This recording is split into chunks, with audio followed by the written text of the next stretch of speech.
বাতাসে লাশের গন্ধ, রুদ্র মোহাম্মদ শহীদুল্লাহ, তাই না? আমি মনে করি যে বাতাসে এখন লাশের গন্ধ নয়, বাতাসে এখন চাকরির গন্ধ। যারা চাকরি প্রার্থী আছে তাদের জন্য কিন্তু এখন বাতাসে চাকরির যে বিজ্ঞপ্তির গন্ধটা আছে সেটা কিন্তু ভেসে বেড়াচ্ছে। আমি বলছি প্রাইমারিতে সহকারী শিক্ষক নিয়োগ, প্রাইমারিতে প্রধান শিক্ষক নিয়োগ এবং 49তম যে স্পেশাল বিসিএস হতে যাচ্ছে শিক্ষা ক্যাডারদের জন্য, সেটাই বলছি। এবং আগস্ট অথবা সেপ্টেম্বরের মধ্যে কিন্তু 19তম শিক্ষক নিবন্ধনের যে বিজ্ঞপ্তিটা সেটাও কিন্তু প্রকাশ হতে যাচ্ছে। আমার মতো যাদের স্বপ্নটা হচ্ছে শিক্ষক হওয়ার, তারা কিন্তু এখন আপনাদেরকে তৈরি করতে পারেন এই চাকরি বিজ্ঞপ্তির জন্য। আমাকে অনেকে জিজ্ঞাসা করেছে যে প্রাইমারিতে সার্কুলারটা কবে হবে। আপনারা যারা প্রথম আলো অথবা কালের কণ্ঠ পত্রিকা দেখেছেন, আপনারা অবশ্যই সেখানে দেখতে পেয়েছেন আগস্ট মাসের শেষের দিকে অথবা সেপ্টেম্বর মাসের প্রথম দিকে কিন্তু প্রাইমারিতে সহকারী শিক্ষক নিয়োগের যে 17,000 পদ আছে সেই পদের বিপরীতে কিন্তু সার্কুলারটা প্রকাশ হতে যাচ্ছে। এখন আগস্ট মাসের শেষ সপ্তাহে যদি সার্কুলারটা প্রকাশ হয়, তার মানে আপনার হাতে কিন্তু খুবই অল্প সময় আছে। এখানে পদসংখ্যা কিন্তু 17,000 প্লাস। আমি আবারও বলি, এখানে কিন্তু পদসংখ্যা 17,000 প্লাস এবং প্রাইমারিতে প্রধান শিক্ষকের যে নিয়োগ হবে সেটাও কিন্তু এই বছরের শেষের দিকে হতে যাচ্ছে। সুতরাং দেরি না করে এখনই সময় আপনাকে গুছিয়ে প্রিপারেশন নেওয়ার। আমার চ্যানেলে অনেকেই কমেন্ট করেছেন আসলে প্রিপারেশনটা কিভাবে নিব, কিভাবে টপিক ভিত্তিক পড়াশোনা করব, সেই বিষয়ে যদি আমি একটা ভিডিও দেই তারা খুবই উপকৃত হবে। আজকের ভিডিওটা কিন্তু সে বিষয়েই। তবে আমার চ্যানেলে যারা নতুন এসেছেন তারা অবশ্যই আমার চ্যানেলটিকে সাবস্ক্রাইব করে যাবেন এবং যারা নিয়মিত আমার চ্যানেল থেকে ভিডিও দেখেন তাদেরকে আমি অন্তরের অন্তঃস্থল থেকে ধন্যবাদ জ্ঞাপন করছি। আমার এই চ্যানেল থেকে অবশ্যই আপনারা অথেন্টিক এবং ইনফরমেটিভ ভিডিওগুলোই পাবেন, সুতরাং সাবস্ক্রাইব করতে ভুলবেন না। তাহলে চলুন মূল আলোচনায় চলে যাওয়া যাক, কিভাবে আমরা প্রিপারেশনটা গুছিয়ে নিতে পারি। প্রথমে আমরা আলোচনা করব বাংলা বিষয়টাকে কিভাবে টপিক ভিত্তিক সাজিয়ে গুছিয়ে প্রিপারেশন নেওয়া যায়। আপনারা জানেন প্রাইমারিতে সহকারী শিক্ষক নিয়োগে কিন্তু বাংলাতে ব্যাকরণ অংশ থেকে কিন্তু সিংহভাগ প্রশ্ন আসে এবং বাংলা সাহিত্য অংশ থেকে খুবই অল্প পরিমাণে কিন্তু প্রশ্ন করা হয়। সুতরাং আপনারা কিন্তু জানেন বাংলা ব্যাকরণটা আপনার জন্য কতটা গুরুত্বপূর্ণ। তবে বাংলা ব্যাকরণের যে অংশটুকু আছে এই অংশটুকু কিন্তু কোনো কোনো বিষয় মুখস্থ করতে হয় এবং কোনো কোনো বিষয় বুঝে বুঝে পড়তে হয়। অনেকেই আমাকে প্রশ্ন করেছেন আমরা তো জাস্ট মুখস্থ করে যাই সবকিছু। ভাই, আপনি যদি মুখস্থ করে যান তাহলে কিন্তু আপনার বেসিকটা স্ট্রং হবে না, কোনো একটা বিষয়ে আপনি কিন্তু রুটলি জানতে পারবেন না। সুতরাং যে বিষয়টা মুখস্থ করার সেই বিষয়টা আপনাকে মুখস্থই করতে হবে, বারবার প্র্যাকটিস করতে হবে। তবে যে বিষয়টা বোঝার সেই বিষয়টা কিন্তু আপনাকে অবশ্যই বুঝে বুঝে পড়তে হবে। যেমন ধরুন সমাসের যে বিষয়টা, এখন সমাসের যে বিষয়টা আছে আপনারা যদি নবম দশম শ্রেণীর অথবা কোনো প্রকাশনীর বই কিনে সেই প্রকাশনীর যে কয়েকটা এক্সাম্পল আছে সে কয়েকটা এক্সাম্পলে শুধু পড়েন তাহলে কিন্তু আপনারা পরীক্ষার খাতায় ভালো করতে পারবেন না। কারণটা হচ্ছে সমাস এই অংশটুকু আপনাকে বুঝে বুঝে অবশ্যই প্র্যাকটিস করতে হবে। যেমন আমি যেভাবে পড়েছি জাস্ট একটা এক্সাম্পল দিচ্ছি আপনাকে। এখন ধরুন অরুণ রাঙা,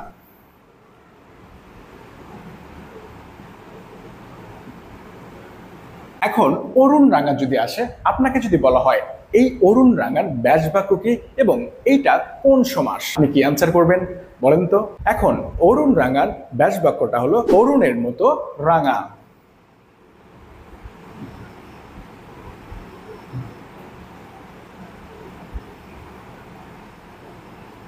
এটা যদি ব্যাস বাক্য হয় তাহলে আমাদেরকে বুঝতে হবে এটা কোন সমাস। আমি কিন্তু টেকনিক্যালি যেভাবে পড়েছি নিজের মতো করে, সেখানে এই অরুণ এবং রাঙা আমি এটা পড়েছি ইংলিশ পার্টস অফ স্পিচের যে নাউন এবং অ্যাডজেক্টিভটা আছে সেটা অবলম্বন করে নিজের মতো করে বুঝে নিয়েছি। যেমন ধরুন অরুণটা হচ্ছে নাউন এবং রাঙাটা হচ্ছে অ্যাডজেক্টিভ।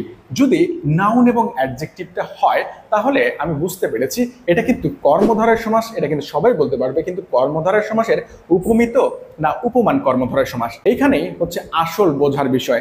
আমি যেভাবে টেকনিক অবলম্বন করেছি, আপনারা যদি দেখেন এই পাশে নাউন আছে এবং এই পাশে তার গুণবাচক অ্যাডজেক্টিভটা আছে তাহলে কিন্তু সেটা নিঃসন্দেহে উপমান কর্মধারয় সমাস। এখন উপমান কর্মধারয় সমাস আপনারা চিনতে পারলেন। এখন আমার কথা হচ্ছে উপমিত কর্মধারয় সমাসটা কেমন হবে। যেমন ধরেন আমরা একটা এক্সাম্পল দেই, ফুলকুমারী।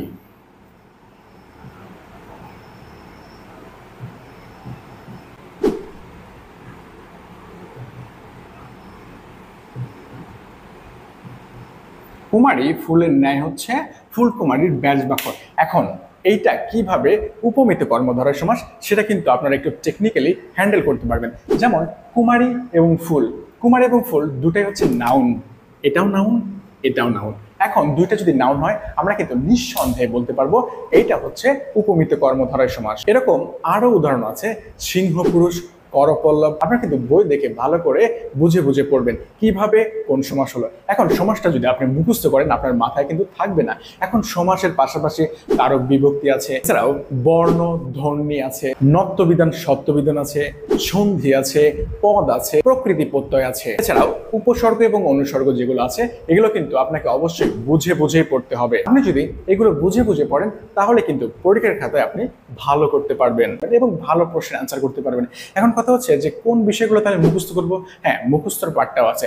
সেটা হচ্ছে যদি আপনার কাছে সমার্থক শব্দ থাকে, সমার্থক শব্দটা কিন্তু আপনাকে অবশ্যই মুখস্থ রাখতে হবে এবং বারবার প্র্যাকটিসের মাধ্যমে মনে রাখতে হবে। সমার্থক শব্দ আছে, এক কথায় প্রকাশ আছে, বিপরীতার্থক শব্দ আছে, এদিকে আবার বাগধারা আছে। তো এই বিষয়গুলো আপনাকে কিন্তু মুখস্থ রাখতে হবে। মূল কথা হচ্ছে যে আপনি যখন প্রিপারেশন নেবেন তখন কিন্তু যদি আপনি বুঝে বুঝে প্রিপারেশন নেন যে কোন বিষয়টা মুখস্থ করতে হবে এবং কোন বিষয়টা বুঝে বুঝে করতে হবে, সেই বিষয়টা যদি আপনি বুঝতে পারেন তাহলে কিন্তু আপনার প্রিপারেশনটা 100% ভালো হবে। তাহলে আমি বিশ্বাস করি আপনি অবশ্যই বুঝতে পারছেন যে বাংলা অংশটাকে কোন বিষয়টা মুখস্থ করবেন এবং কোন বিষয়টা বুঝে বুঝে পড়বেন। এখন বাংলার যে সাহিত্যের অংশটুকু আছে সেই সাহিত্যের অংশটুকু কিন্তু প্রাইমারির জন্য একটু কম গুরুত্বপূর্ণ হলেও এখানে কিন্তু প্রত্যেকটা মার্কই গুরুত্বপূর্ণ চাকরি পাওয়ার ক্ষেত্রে। সুতরাং সাহিত্য অংশটুকু কিন্তু আপনাকে অবশ্যই মুখস্থ বিদ্যার মতোই পড়তে হবে। এখন কবিগণের জন্মসাল, মৃত্যুসাল এবং তাদের যে কাব্য সাহিত্যগুলো আছে সেগুলো যদি আপনি মুখস্থ না বলতে পারেন বা মুখস্থ যদি না রাখেন তাহলে আপনি তো পারবেন না। মূল কথা হচ্ছে এটাও কিন্তু আপনাকে একটু মুখস্থ রাখতে হবে এবং সবচেয়ে ভালো হয় আপনি যদি খাতায় নোট করে যেগুলো ইম্পর্টেন্ট সেই ইম্পর্টেন্টগুলো বুঝতে পারেন এবং কোথায় থেকে প্রশ্ন আসে সেটা যদি বুঝতে পারেন তাহলে কিন্তু আপনার বাংলা সাহিত্যের অংশটাকে কিন্তু ভালো একটা প্রিপারেশন হয়ে যায় এবং আপনি পরীক্ষার হলে ভালো করে অ্যান্সার করতে পারবেন, অ্যাকুরেট অ্যান্সার করতে পারবেন। মূল কথা হচ্ছে বাংলা আপনি এভাবে প্রিপারেশন নেন, যে অংশটুকু মুখস্থ সেই অংশটুকু মুখস্থ করেন, যে অংশটুকু বুঝে বুঝে পড়ার সেই অংশটুকু বুঝে বুঝে পড়েন এবং যে অংশটুকু এক পলক দেখলেই মনে থাকবে সেটা সেভাবেই পড়েন। সময়ের সদ্য ব্যবহার যে করতে পারবে সামনের চাকরি পরীক্ষা কিন্তু সে এগিয়ে থাকবে। মূলত হচ্ছে আমার মতো যাদের ইচ্ছা শিক্ষক হওয়া তাদের জন্য কিন্তু এইবার আসলেও বাতাসে চাকরির গন্ধের মতো। ঠিক আছে, এরপরে আসি ইংরেজি বিষয়টা।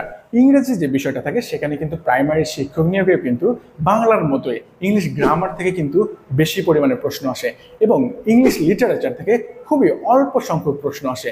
এটা কিন্তু প্রধান শিক্ষক নিয়োগের ক্ষেত্রেও হতে পারে। এখন মূল কথা হচ্ছে যে আপনি ইংলিশ গ্রামারটা কিভাবে প্রিপারেশন নেবেন।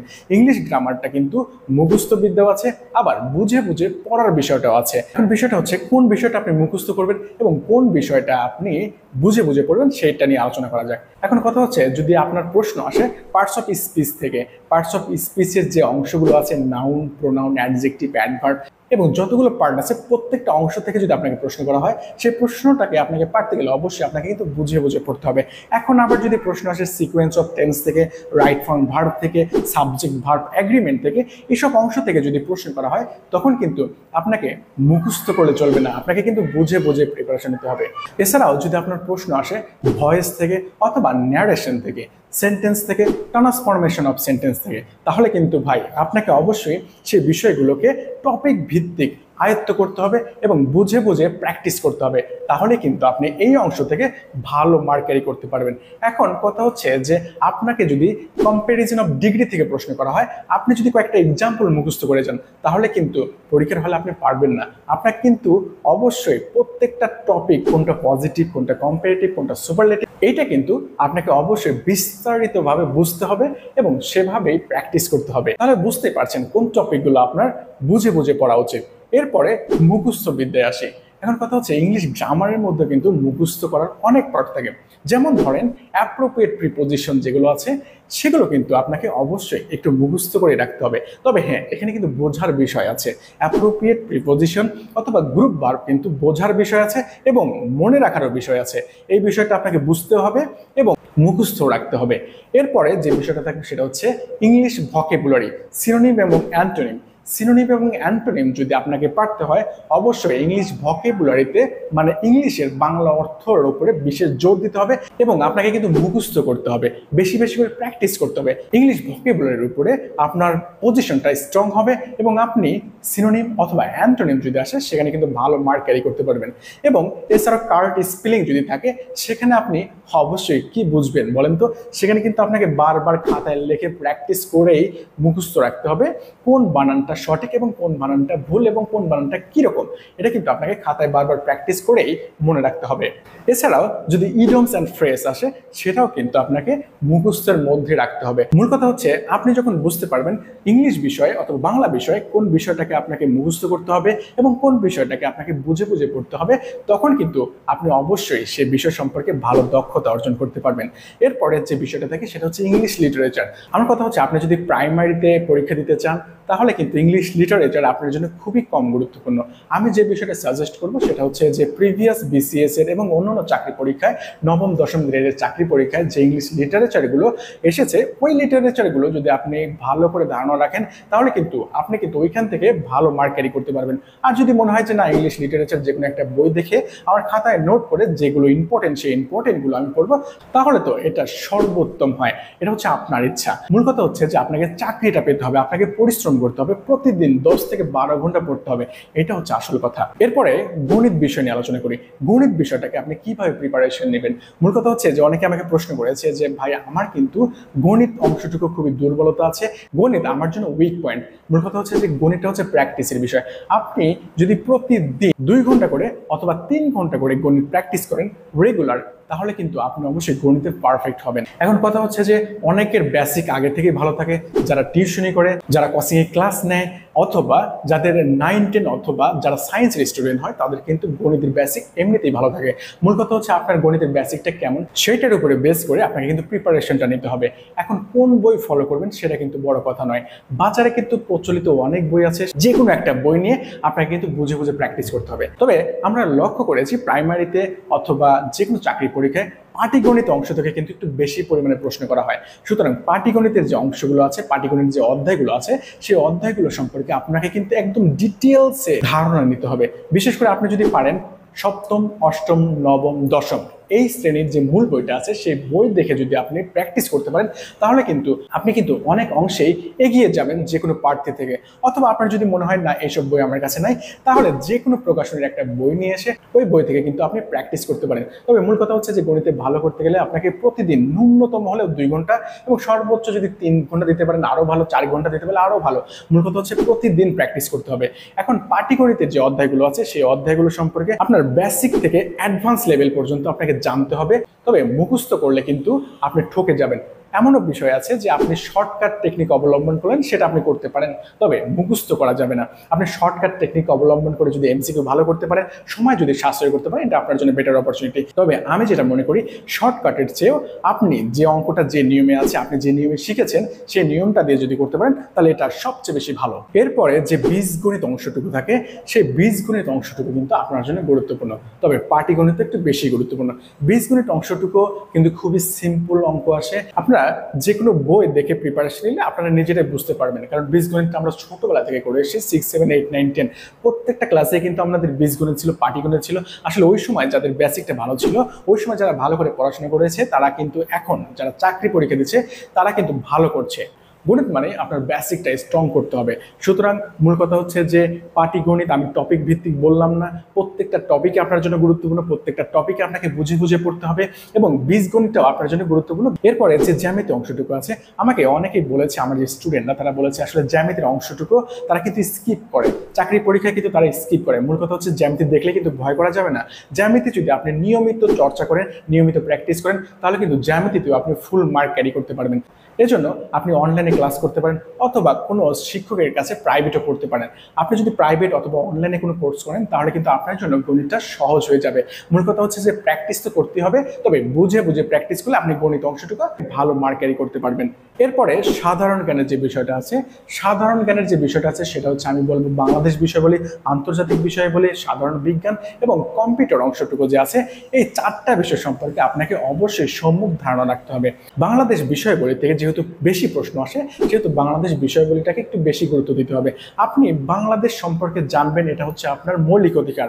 তাহলে আপনি যখন নিজেকে জানতে পারছেন, নিজের দেশ সম্পর্কে জানতে পারছেন, তখন কিন্তু একটু ডিটেলসে জানেন, সেটা আপনার জন্যই ভালো। প্রত্যেকটা টপিক ভিত্তিক আপনাকে জানতে হবে, ইতিহাস জানতে হবে, বর্তমান জানতে হবে, রাজনীতি সম্পর্কে জানতে হবে, সংবিধান সম্পর্কে জানতে হবে। আপনি যে বিষয়টা জানুন না কেন, সেই বিষয়টা অবশ্যই এমন ভাবে জানবেন যেন আপনার চেয়ে ভালো কেউ জানতে না পারে। যে কোনো প্রকাশনের একটা বই নিয়ে আসবেন, সেই বইটা নিয়মিত ফলো করবেন এবং নিয়মিত পড়াশোনা করবেন এবং খাতায় নোট করে রাখবেন। তাহলে দেখবেন বাংলাদেশ বিষয়গুলি সম্পর্কে আপনি ভালো একটা মার্ক এই করতে পারবেন। এরপরে যে আন্তর্জাতিক বিষয়টা আছে, আন্তর্জাতিক বিষয়গুলি কিন্তু ঠিক একই রকম। যে কোনো একটা রাইটারের বই নিয়ে আসবেন, ওই রাইটারের বই থেকে যদি আপনি নিয়মিত চর্চা করেন, সাধারণ জ্ঞান যেহেতু একটা মুখস্থর বিষয়, মনে রাখার বিষয়, সেহেতু এখানে কিন্তু আসলে টেকনিক অবলম্বন করে লাভ নাই, আপনাকে মনে রাখতে হবে, এটা হচ্ছে মূল কথা। এখন বাংলাদেশ বিষয়গুলি এবং আন্তর্জাতিক বিষয়গুলির জন্য যে সাম্প্রতিক প্রশ্নগুলো আছে, এই সাম্প্রতিক প্রশ্নগুলো কিন্তু অবশ্যই আপনাকে সলভ করতে হবে এবং আপনাকে আপডেট থাকতে হবে। এরপরে যে কম্পিউটার অংশটুকু আছে, কম্পিউটার অংশটুকু আপনি যে কোনো একটা রাইটারের বই কিনতে পারেন, অথবা প্রিভিয়াস যে কোশ্চেনগুলো আছে বিসিএস অথবা যে কোনো চাকরির পরীক্ষায় এসেছে, সেই চাকরির পরীক্ষাগুলোর যে প্রশ্নগুলো এসেছে, সেই প্রশ্নগুলো কিন্তু আপনি ব্যাখ্যা সহ পড়তে পারেন এবং খাতায় নোট করে রাখতে পারেন। যেহেতু কম্পিউটার অংশ থেকে খুবই কম মার্ক আসে, সর্বোচ্চ 1-2 মার্ক আসে, সেহেতু কম্পিউটার অংশটাকে একটু কম গুরুত্ব দিয়ে ওদিকে বাংলা, ইংলিশ এবং গণিতের প্রতি একটু বেশি গুরুত্ব দিলে আমার মনে হয় এটা আপনি ভালো করবেন। এরপরে যে বিজ্ঞান অংশটুকু আছে, বিজ্ঞান থেকে কিন্তু মোটামুটি 2-3 মার্ক প্রশ্ন আসে। সুতরাং বিজ্ঞানটা কিন্তু কম্পিউটার মতোই। আপনি প্রিভিয়াস যে প্রশ্নগুলো আছে, সেই প্রিভিয়াস প্রশ্নগুলো যদি ব্যাখ্যা সহকারে পড়তে পারেন, আমি মনে করি আপনার বিজ্ঞান অংশটুকু প্রিপারেশনটা কভার হয়ে যাবে। তবে আপনি যদি মনে করেন যে কোনো একটা রাইটারের বই নিয়ে আসবেন, আপনি যদি বিসিএস অথবা অন্য কোনো চাকরির পরীক্ষার প্রিপারেশন নেন, তাহলে কিন্তু বিজ্ঞান অংশটুকু আপনার লাগবেই। বিজ্ঞান অংশটুকু যদি আপনি ভালো করতে চান, তাহলে নবম দশম শ্রেণীর যে সাধারণ বিজ্ঞান বইটা আছে, ওই বইটা একটু কভার করতে পারেন, তাহলে ওইখান থেকে কিন্তু ভালো একটা ফিডব্যাক পাবেন। এই ছিল আজকের আলোচনা। তবে আপনারা কিন্তু আমাকে কমেন্ট করে জানাবেন কে কে আমার ভিডিওটা সম্পূর্ণ দেখেছেন এবং কে কে উপকৃত হয়েছেন আমার এই ভিডিও দেখে। তাহলে কিন্তু আমি বুঝতে পারবো যে এই রিলেটেড ভিডিও যদি আমি আপলোড করি, তাহলে আপনারা উপকৃত হবেন। ভালো থাকবেন, সুস্থ থাকবেন। আসসালামু আলাইকুম।